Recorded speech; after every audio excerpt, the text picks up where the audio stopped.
El Eterno les bendiga. Es un honor muy grande el poder saludarles desde la nación ecuatoriana a través del Ministerio de Restauración Doctrinal a las Naciones. Y estamos saliendo a través del noticiero mundial, Noticias del Fin. Y para nosotros es un honor muy grande el poder exponer el día de hoy el corazón de la profecía bíblica, el corazón de la doctrina de la escatología bíblica. Estamos hablando del gran Soter, el gran Kyrios, el gran Señor Jesucristo. El día de hoy quiero explicar cosas elementales para poder entender toda la profecía bíblica, ya que el arquitecto de las edades, el Dios Altísimo, le ha placido revelarnos a través de la Biblia todos los tiempos que se marcan desde el Génesis hasta el Apocalipsis. Y como les dije, vamos a explicar cosas elementales. ¿Qué es Mesías? ¿Qué es Cristo? Un Mesías, dos aspectos. Un Mesías, dos venidas. Y solamente utilizamos la palabra de Dios, el libro de los libros, el libro por antonomasia, el libro hiperdimensional. Este libro tan hermoso es la revelación de Dios, es la teología 100% bíblica. Y esto es lo que usted y yo solamente debemos de conocer. Y quiero ponerle un título a este mensaje y será un Mesías y dos venidas a Jerusalén. Quiero explicar desde el principio, paso a paso. Y en primer lugar, quiero comenzar explicando las palabras hebreas y las palabras griegas en castellano. La palabra Mesías, Cristo, que son palabras que utilizamos frecuentemente. En hebreo, la palabra Mesías es la palabra Mashiach. ¿Cómo se traduce en castellano? ¿Cómo se usa en el castellano? En el castellano le da la palabra el ungido. Pero también nosotros utilizamos la palabra Mesías en castellano. Segundo, en el griego, la palabra Christos, Cristo, el ungido. Esto significa el que lleva el crisma, el que lleva el aceite de la unción. ¿Qué significa la palabra el ungido? Voy a explicarlo desde el principio. En la antigüedad se ungía sobre un sacerdote, sobre un profeta o sobre un rey. En el acto de su iniciación de su ministerio, señores ministros de la palabra y hermanos, se derramaba sobre su cabeza de la persona un óleo o un aceite puro, un aceite sagrado. Era un aceite especial para el momento. Era un aceite muy aromático y muy selecto. Se ungía en la antigüedad con ese aceite al sumo sacerdote, a los sacerdotes, a los profetas y a los reyes. Algo que descubrimos que la expresión griega Jocristos, el número de la concordancia de repente que usted quiera buscar en Strong 5547, el nombre Cristo es un título que significa el ungido.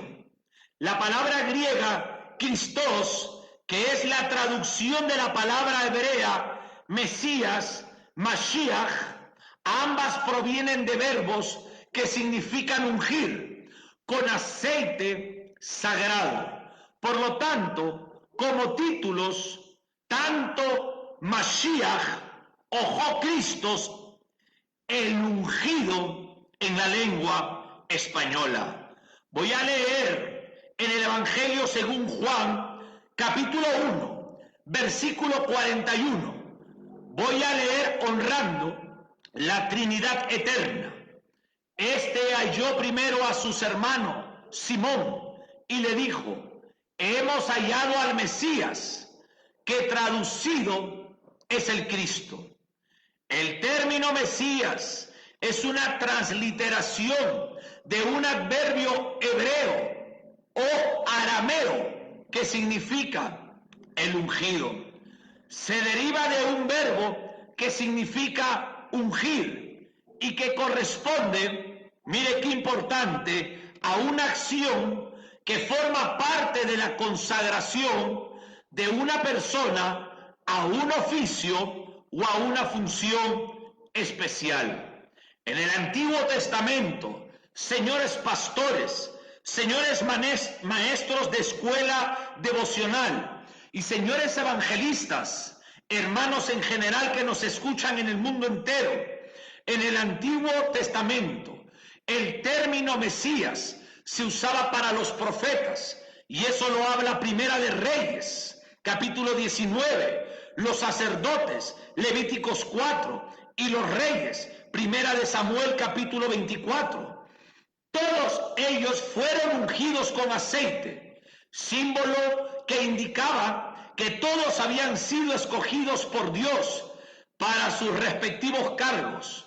Sin embargo, el ungido preeminente sería el Mesías prometido en el Antiguo Testamento, puesto que él sería ungido directamente por la tercera persona de la Trinadeidad, el Espíritu Santo, el Ruach HaKodesh en hebreo, y sería ungido para ser profeta, para ser sacerdote y para ser rey definitivo, como lo habla Isaías en el capítulo 61 y Juan en el capítulo 3, versículo 24. Déjenme decirles que en Levítico 8, a Aarón fue ungido como un sacerdote de Israel y sus hijos también como sacerdotes. Además, Primera de Samuel, capítulo 10, versículo 1 dice: tomando entonces Samuel una redoma de aceite, la derramó sobre su cabeza y lo besó, y le dijo: ¿no te ha ungido Jehová por príncipe sobre su pueblo de Israel? Esta expresión del profeta Samuel: te ha ungido Jehová por príncipe sobre tu pueblo, el Adonai del Antiguo Testamento escogió a Saúl como príncipe de Israel y comunicó su elección mediante la unción en privado efectuada por Samuel, lo que significaba su separación para el servicio de Dios. Ahora, ¿qué tan importante es poder llegar a entender esto? Porque entendiendo nosotros el corazón de la escatología bíblica, el corazón de la historia del futuro, el corazón de la profecía bíblica, conociendo que el corazón de la Biblia inerrante, infalible, es el Señor Jesucristo. El profeta Samuel el profeta, ungió a Saúl, quien fue el primer rey sobre Israel. Y dice Primera de Samuel capítulo 24 versículo 6, y dijo a sus hombres: Jehová me guarde de hacer tal cosa contra mi Adonai, el ungido de Jehová, que yo extienda mi mano contra él, porque es el ungido de Jehová. Recordemos la historia de que Saúl perseguía a David. David tuvo la oportunidad de agredir a Saúl, pero David nunca lo hizo, porque David lo consideraba el ungido de Jehová. Y esta expresión, el ungido de Jehová, David reconocía que el Señor mismo había puesto a Saúl como rey.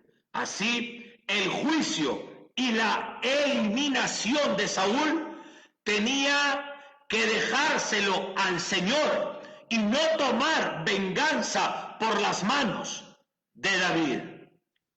Samuel el profeta, Samuel el juez, ungió a David por rey de Israel. Primera de Samuel, capítulo 16, versículo 13. Y Samuel tomó el cuerno del aceite y lo ungió en medio de sus hermanos. Y desde aquel día en adelante, el Espíritu de Jehová vino sobre David. Se levantó luego Samuel y se volvió a Ramá.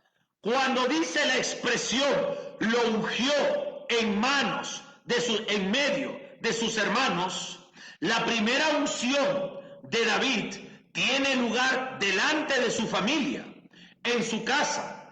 La segunda unción de David sería delante de la asamblea de la tribu de Judá, y la tercera unción de David tendría lugar delante de la nación de Israel. Samuel fue a Belén, estuvo con Isaí.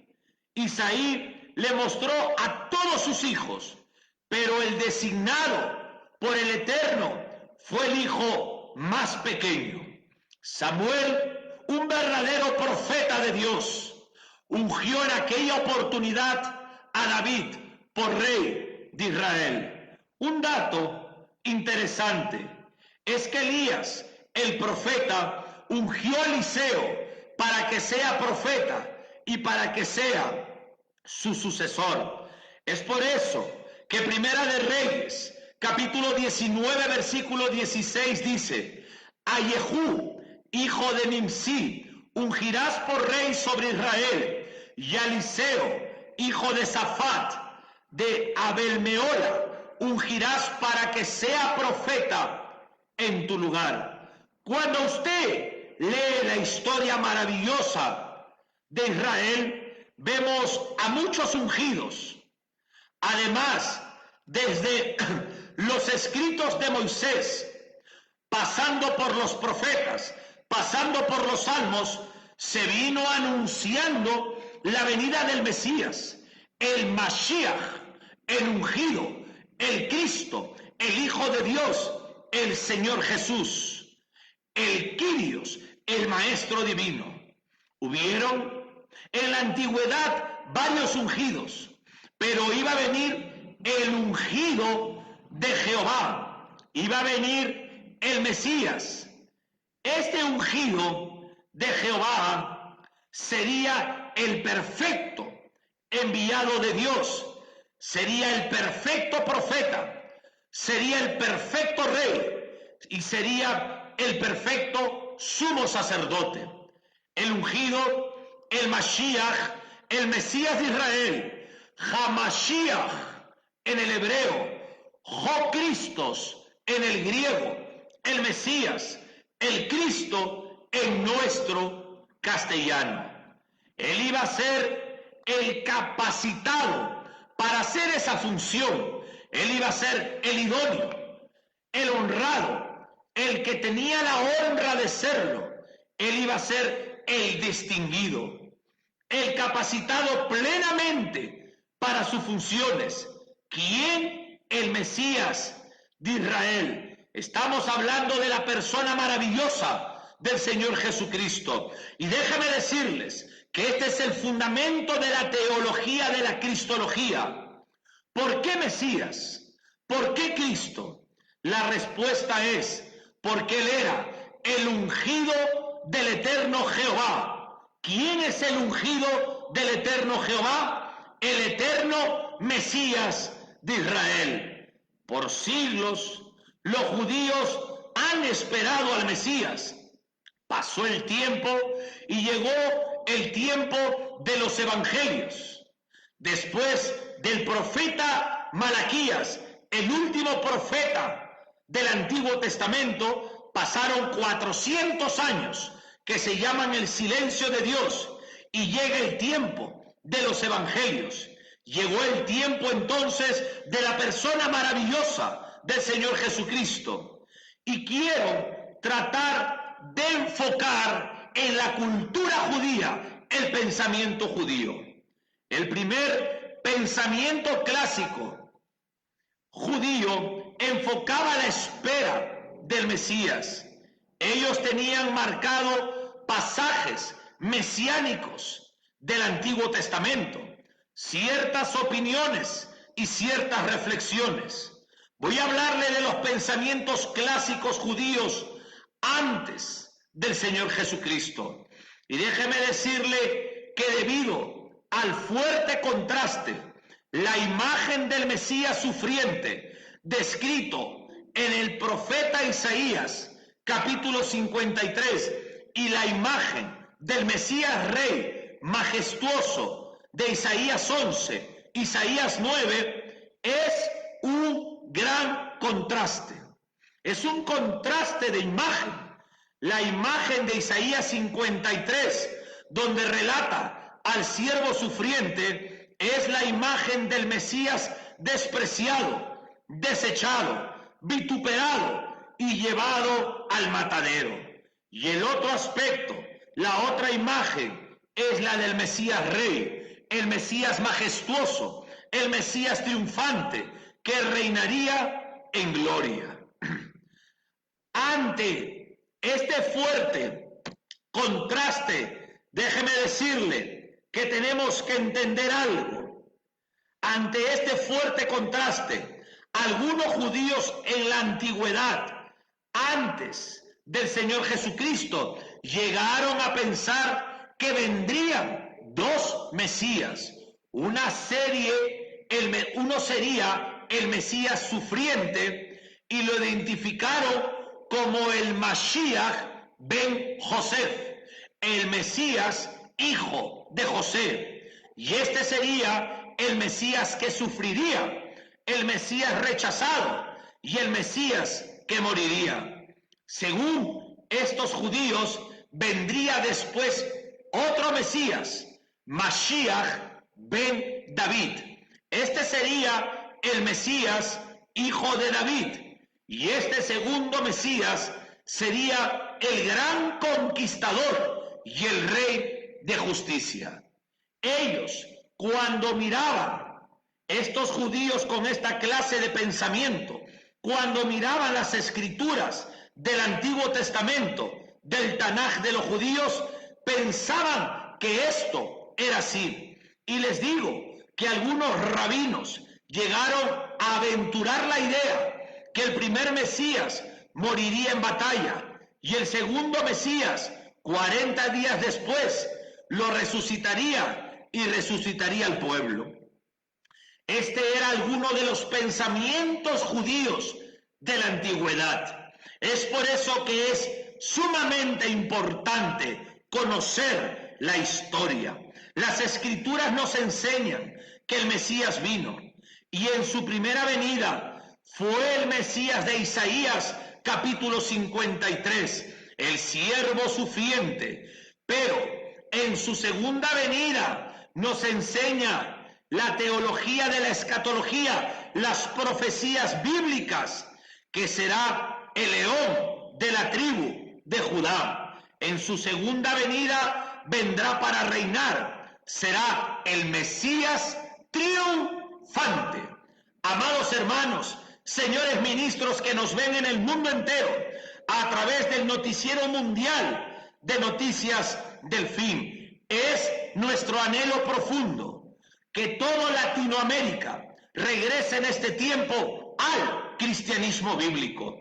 Los rabinos modernos de hoy en día tratan de esconder esas ideas del primer pensamiento de los judíos, de que el Mesías sufriente de Isaías 53 no es el hijo de José. Los judíos modernos tratan de ocultar que el Señor Jesús sea el Mesías. Han hecho o hacen tres procedimientos. El primer procedimiento de los judíos modernos, dicen, vendrían y vendrá como rey victorioso y libertador. Esta clase de judíos modernos en este procedimiento ya no quieren escuchar, no quieren enseñar al Mesías sufriente, la otra cara del Mesías, la pasión gloriosa de nuestro Señor Jesús. Este grupo, pastores, hermanos consiervos de judíos modernos, dicen que el Mesías vendrá muy pronto, lo están esperando, pero será solamente el Mesías rey victorioso. El segundo procedimiento de los judíos modernos es que han sacado a Isaías 53 de las escrituras o de las lecturas públicas, de las lecturas familiares y las lecturas en sus liturgias. El tercer procedimiento de esta clase de judíos modernos es que al ver Isaías 53, o si le preguntan sobre Isaías 53, ellos explican a esa persona que les pregunta que el sufriente siervo de Isaías 53 es el pueblo de Israel. Hermanos míos, cuando leemos de Isaías 53, dice que él fue llevado al matadero por su pueblo, por la rebelión de su pueblo. Entonces, nada de lo que judíos modernos con este tipo de pensamiento, que es una herejía, dicen es verdad. Esto es cuanto a la historia de los judíos que esperan al Mesías. También es la historia de los rabinos modernos, de cómo esperan ellos al Mesías actualmente. Yo quiero formular una pregunta. ¿Qué hizo Dios entonces? Dios guardó un Isaías completo en las cuevas de Qumran desde el primer siglo, desde los días de Juan el Bautista o Juan el Bautizador, o desde los días de nuestro Señor Jesús. Dios sacó todo el libro del profeta Isaías y lo guardó en las cuevas del Qumran, en las orillas del Mar Muerto. Y el Señor el Quirios lo sacó a la luz en el año 1950. Y Dios Altísimo lo puso en la vitrina central del Museo del Libro en la ciudad de Jerusalén, en el Estado oficial de Israel. Usted viaja a Israel y si usted lee hebreo, usted se va a dar cuenta que es exacto. La escritura bíblica se encuentra muy bien conservado y eso es un gran testimonio para el pueblo judío, para la nación de Israel y para las naciones del mundo de la existencia de Dios, de la existencia del Señor Jesucristo y de que la Biblia es la palabra de Dios. El libro, señores ministros, del profeta Isaías es donde más se anuncia la venida del Mesías en el Antiguo Testamento. En realidad es que en algún tiempo los judíos pensaron que vendrían dos Mesías, pero las Escrituras anunciaron siempre un Mesías en dos venidas a Jerusalén. Un solo Mesías en dos ocasiones para dos misiones extraordinarias. Tengan ustedes la gentileza de ir a Primera de Pedro, capítulo 1, versículo 10 al 12. Vamos, por favor, a abrir la Santa Escritura, porque estamos viviendo los tiempos del fin y tenemos que conocer claramente la profecía bíblica. Primera de Pedro, capítulo 1, versículos del 10 al 12. Los profetas que profetizaron de la gracia destinada a vosotros, inquirieron y diligentemente indagaron acerca de esta salvación, escudriñando qué persona y qué tiempo indicaba el Espíritu de Cristo que estaba en ellos, el cual anunciaba de antemano, mira, de antemano, dos venidas. La primera, los sufrimientos de Cristo, la primera venida del Mesías, y la segunda venida y las glorias que vendrían tras ellos. Versículo 12. A esto se les reveló, qué interesante, que no para sí mismos, sino para nosotros, administraban las cosas que ahora son anunciadas por los que os han predicado el Evangelio por el Espíritu Santo enviado del cielo, cosas en los cuales anhelaban mirar los ángeles. Un momentito y présteme por favor atención, porque lo que queremos hacer a través de nuestro ministerio, dar tres principios importantes.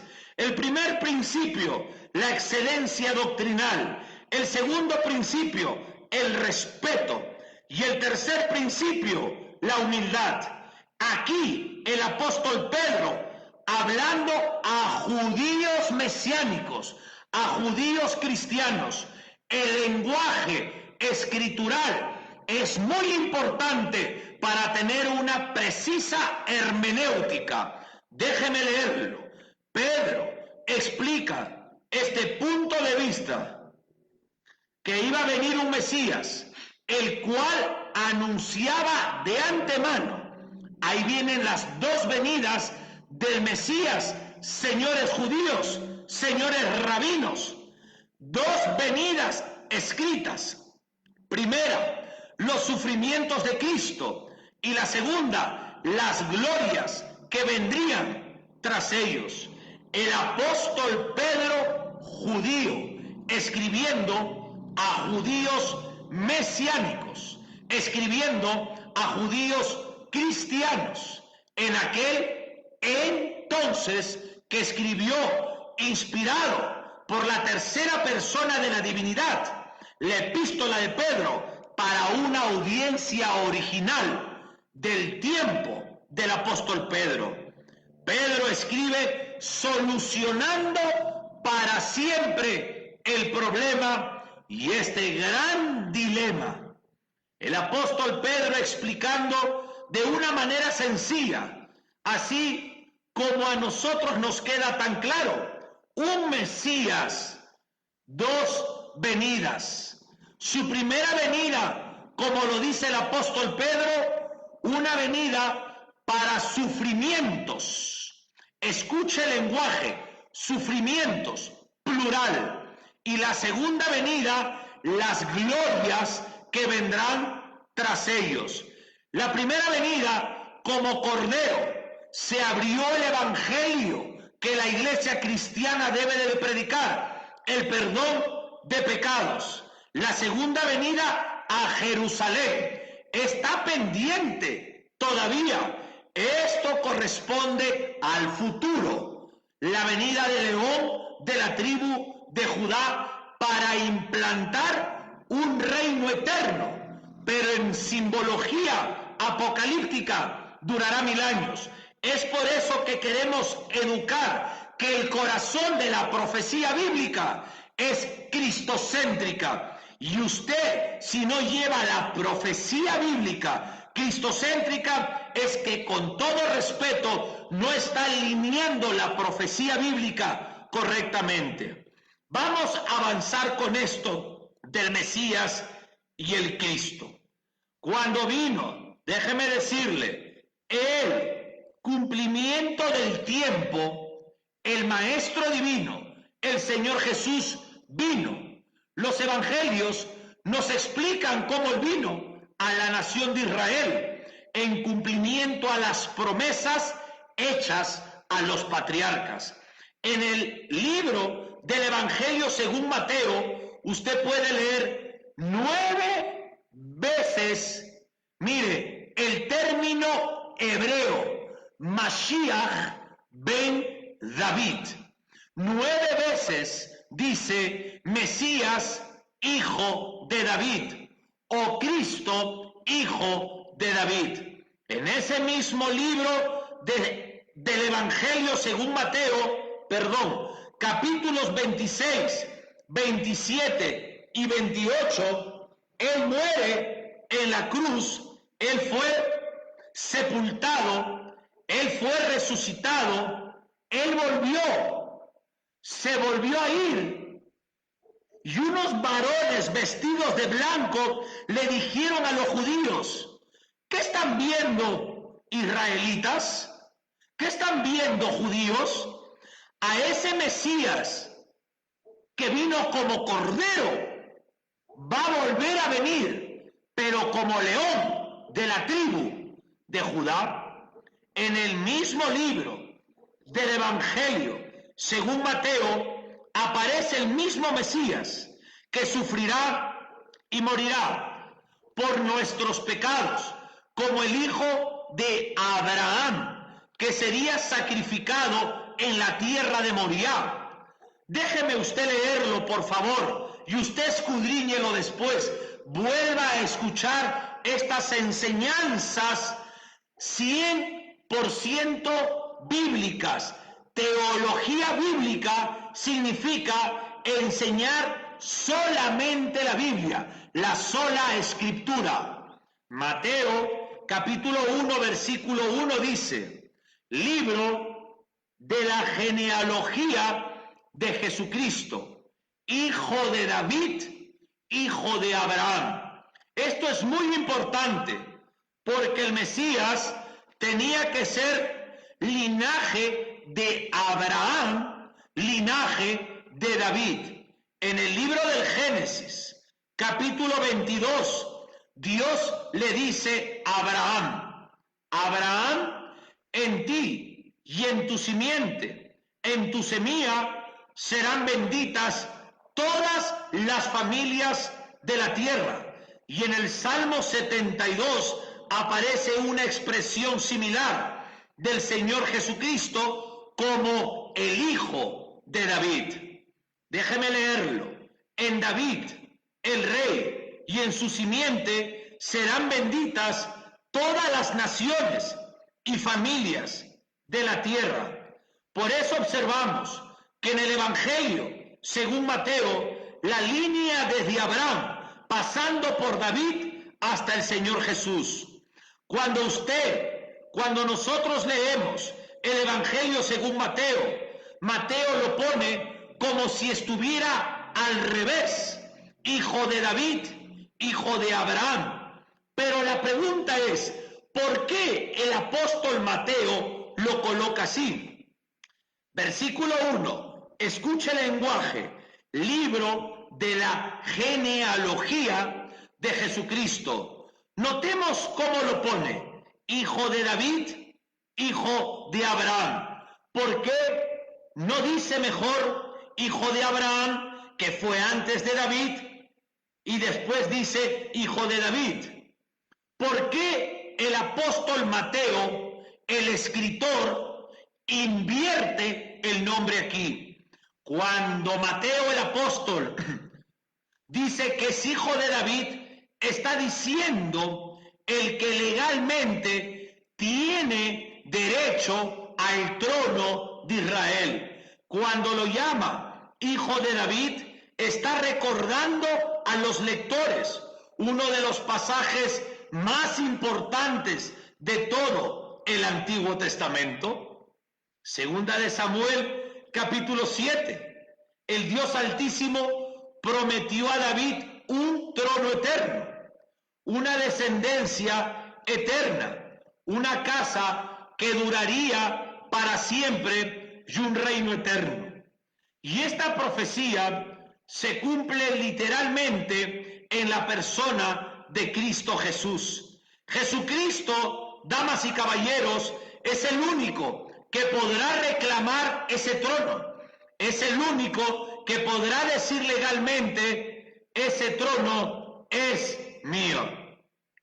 ¿Por qué hijo de Abraham? El pacto davídico en segunda de Samuel, capítulo 7, es más reducido. En otras palabras, si pudiésemos ilustrar esto con dos círculos concéntricos, el círculo interior indicaría el pacto davídico y el círculo exterior, el más amplio, indicaría el pacto abrahámico. Hay una diferencia entre el pacto abrahámico que se encuentra en el Génesis 12, en Génesis 13, en Génesis 15 y el pacto davídico. Dios, recordemos, pero déjeme decirle algo, pero no hay una total desconexión entre ambos pactos. El pacto davídico es una especificación, es un refinanciamiento, es una particularización del pacto abrahámico. El eterno Dios, el Dios altísimo, prometió a Abraham que le daría una tierra, que le daría una descendencia, que le daría un trono, pero también le prometió que le daría una simiente, una persona específica, y esa persona específica serviría de bendición a todas las naciones de la tierra. Este pacto, amados hermanos, es un pacto muy amplio. El pacto davídico se concentra, se limita, se relaciona única y particularmente con la nación de Israel. Los capítulos 26, 27 y 28 se enfoca con el Mesías como el hijo de Abraham. Como el hijo de Abraham fue entregado en sacrificio en la tierra de Moriah. Y déjenme decirles algo, es el mismo escenario geográfico en que Abraham intentó sacrificar a su hijo Isaac. Quiero dar un recuerdo para todos aquellos que se están uniendo, siendo las 8:12, a través del Noticiero Mundial, a través del Ministerio de Restauración Doctrinal a las Naciones con su Escuela de Teología Bíblica, siendo 8:11 en el Ecuador. Mashiach, Mesías, ungido, Cristos en el griego. Tengamos claro esas palabras.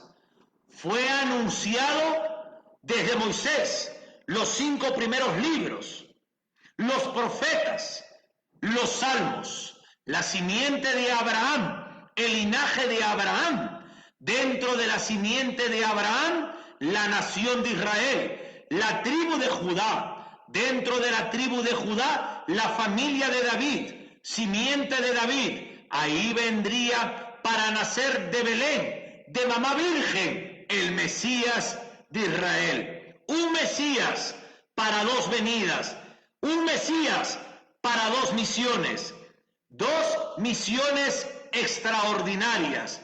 No es que los 2 contrastes de las 2 venidas y de las 2 misiones solamente está ahí en Isaías 53 o Isaías 11. No es así. Abundante la palabra profética hebrea lo anunció. Es por eso muy importante que seguamos estudiando estos temas profundos del corazón inerrante, infalible de la Escritura.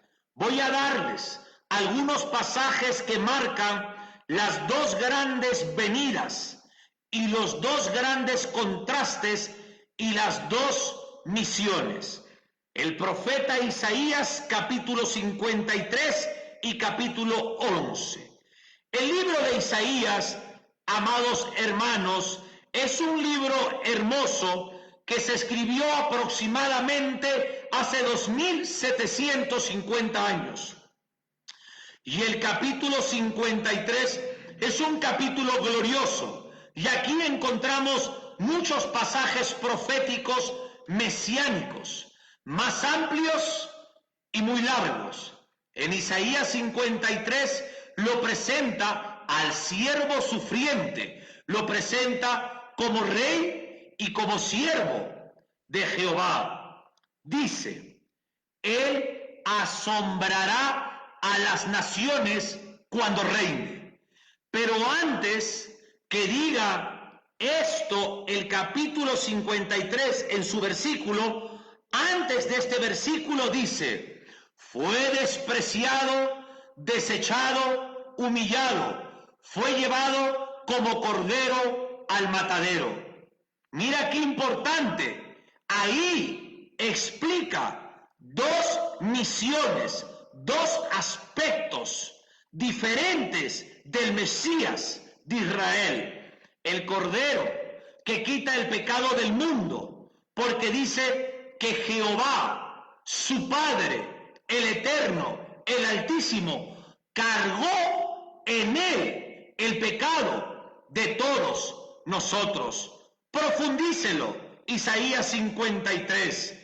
Ese es el Cordero que el último de los profetas del Antiguo Testamento, llamado Juan el Bautizador, anuncia e identifica de esta manera. Juan el Bautista proclamando por ahí en la geografía de Israel, en las aldeas del Jordán. En este lugar del Jordán habían 4 aldeas y este proclamador, este heraldo, Juan el Bautista, mirando al Señor Jesucristo, señalándolo, dice: este es el Cordero de Dios que quita el pecado del mundo. Dentro del mismo libro de Isaías se encuentra el glorioso capítulo 11 y terminando el capítulo 10 diciendo que Dios va a cortar todos los reinos de la tierra, pero del tronquito de Isaí, el papá de David, va a retoñar, dice, el retoño de David, el retoño de Isaí, y este retoño va a reinar. Qué hermoso es estudiar las profecías bíblicas utilizando la hermenéutica, la precisión de las escrituras sagradas. Ese retoño es el Mesías. El Mesías reinará en justicia, en juicio, reprenderá a los malignos y será un reino de maravilla donde habrá un despertar ecológico, maravilloso, donde habrá un despertar, miren hermanos, nunca visto dentro de la historia, un despertar agropecuario extraordinario. En ese tiempo de ese reino no habrá más hambre en este mundo como el que vivimos el día de hoy. Será algo maravilloso. El Maestro Divino, el León de la tribu de Judá, el Rey de Reyes, el Señor de Señores, el Gran Salvador, el Gran Soter, regirá con vara de hierro. Será algo grandioso, pero no son, escúcheme bien, 2 Mesías. Solamente, señores rabinos, señores judíos, escúcheme por favor, es un Mesías, es 2 venidas en 2 misiones grandiosas y gloriosas. El Cordero está desde el Génesis capítulo 22.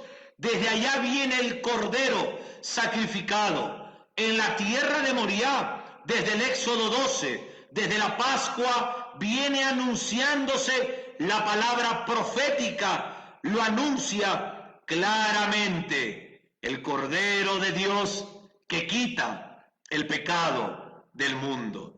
El Señor vino como Cordero, pero también la Escritura dice que vendrá como león de la tribu de Judá. El Señor Jesús murió como cordero el día que sacrificaran los corderos, tal como la palabra profética lo anunciaba en el segundo libro de la Biblia, Éxodo capítulo 12, Isaías 53. Cordero en su primera venida y en su segunda venida, león de la tribu de Judá. Este término aparece por primera vez y única vez en el último libro de la Santa Escritura, donde cual se cierra el canon de las Escrituras. Ya no hay nueva revelación. No se deje engañar. No existe otra Biblia, no existen más libros. El último libro, el libro del Apocalipsis, capítulo 5, versículo 5 dice: y uno de los ancianos me dijo, no llores. Aquí el león de la tribu de Judá, la raíz de David, ha vencido para abrir el libro y desatar 7 sellos. He aquí la expresión el león de la tribu de Judá, uno de los títulos más antiguos, mire qué hermoso, que se asignaron al Mesías. Génesis capítulo 49 alude a la ferocidad y a la fortaleza que apenas se vislumbraron en su primera venida, pero no aparecen en su plenitud hasta el momento que aquí se anticipa la raíz de David. Otro título claramente mesiánico que anticipa el hecho de que el Señor fue un descendiente de David, quien con fuerza demoledora forzará a los malvados de la tierra a sucumbir a su autoridad. Y déjenme decirles lo que dice el profeta Joel en el capítulo 3, versículo 16. Y Jehová rugirá desde Sión y dará su voz desde Jerusalén, y temblarán los cielos y la tierra, pero Jehová será la esperanza de su pueblo y la fortaleza de los hijos de Israel. Aquí observamos el contraste: un Mesías, 2 misiones. Primera venida será Cordero y la segunda venida será el león de la tribu de Judá. Podemos ver más contrastes, por ejemplo, hay contrastes más profundos en la Escritura. El día de la fiesta, por ejemplo, de Yom Kippur, y esto se puede leer en Levítico 23, las 7 fiestas, Levítico 16, y todo esto es algo ceremonial. Se sacrificaban 2 machos cabríos, la sangre de uno era llevada dentro del lugar santísimo a la presencia de Dios en el arca del pacto, y el otro era llevado fuera del campamento, llevando los pecados de la nación. Estos 2 machos cabríos para el perdón de Israel prefiguraban la primera venida del Mesías. Su sangre fue derramada a los ojos del Altísimo, y él salió de la ciudad cargando en su cuerpo y en el madero nuestros pecados. Expiación de pecados y perdón eterno. Esto es una maravilla, pero cuando el Señor Jesucristo vuelva en su segunda venida, va a oficiar como sumo sacerdote.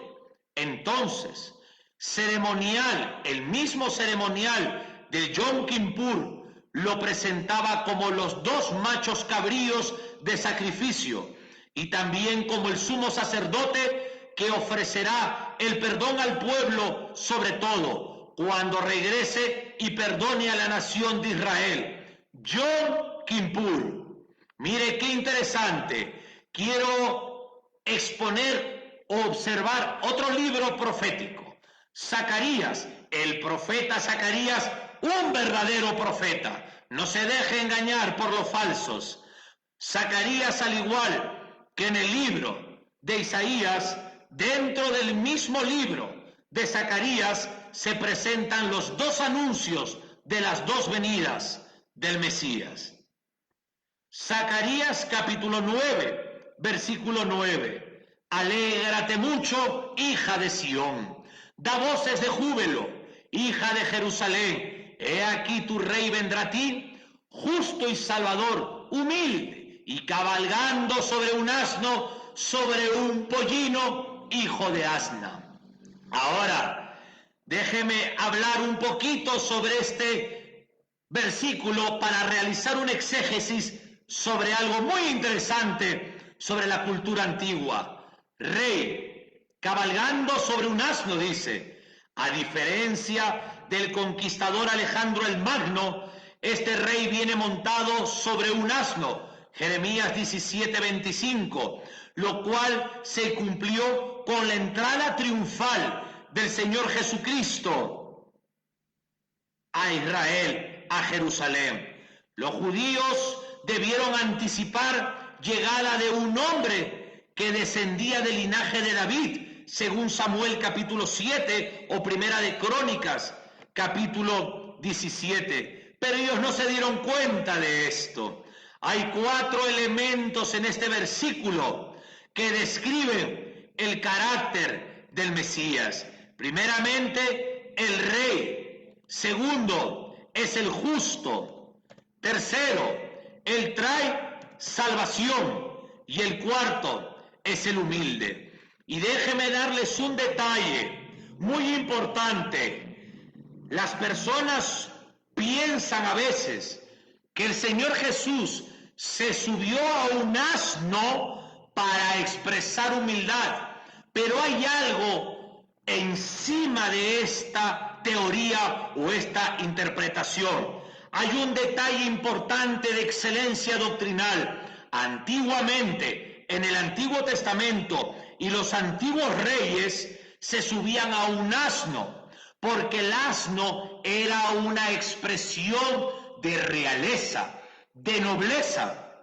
Usar caballo era una expresión de guerra, y al entrar el maestro divino en el caballo, él estaba diciendo: yo soy el que profetizaron en el Antiguo Testamento, yo soy esa realeza, ese rey noble que viene para salvar a Israel y al mundo entero.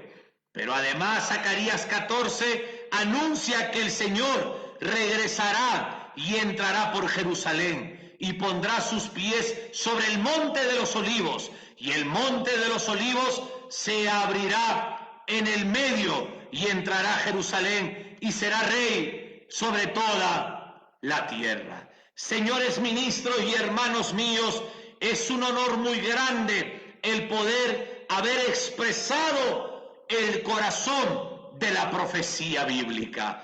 Hasta el día de hoy nos vamos a quedar acá y mañana nos vemos a las 7:30 para continuar con un segundo extracto importante sobre este tema que estamos ampliándolo cada vez más.